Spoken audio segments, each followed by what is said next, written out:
তো নমস্কার বন্ধুরা। আহ, আমরা মানুষ, আমাদের প্রত্যেকের জীবনের একটি নির্দিষ্ট লক্ষ্য থাকে বা নির্দিষ্ট একটা গন্তব্য স্থল থাকে।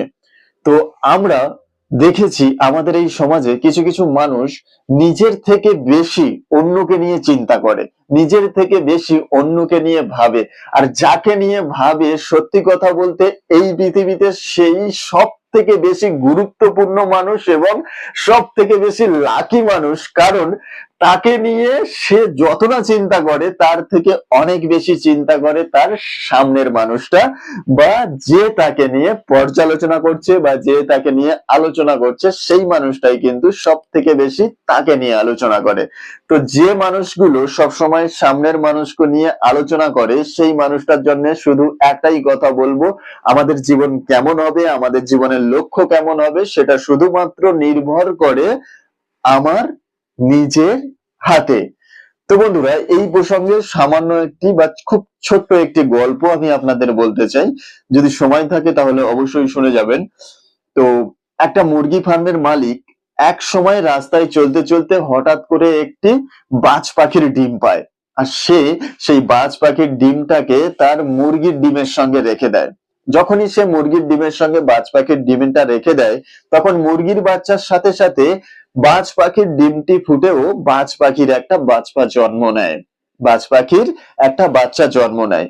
বাজ পাখির বাচ্চা জন্মানোর পর থেকেই দেখছে মুরগিগুলো সব সময় 1 থেকে 10 ফুট বা 2 থেকে 3 ফুট ওড়ার পরেই সে মাটিতে বসে যায়। তাই বাজ পাখির বাচ্চাটাও মনে মনে ভাবলো যে আমিও এই 1 থেকে 2 ফুট অথবা 2 থেকে 10 ফুট পর্যন্ত উড়তে পারি। তাই বাজ পাখির বাচ্চাটাও সবসময় 1 থেকে 2 ফুট আর 10 থেকে 2 ফুটের মধ্যেই ওড়াউড়ি করতো।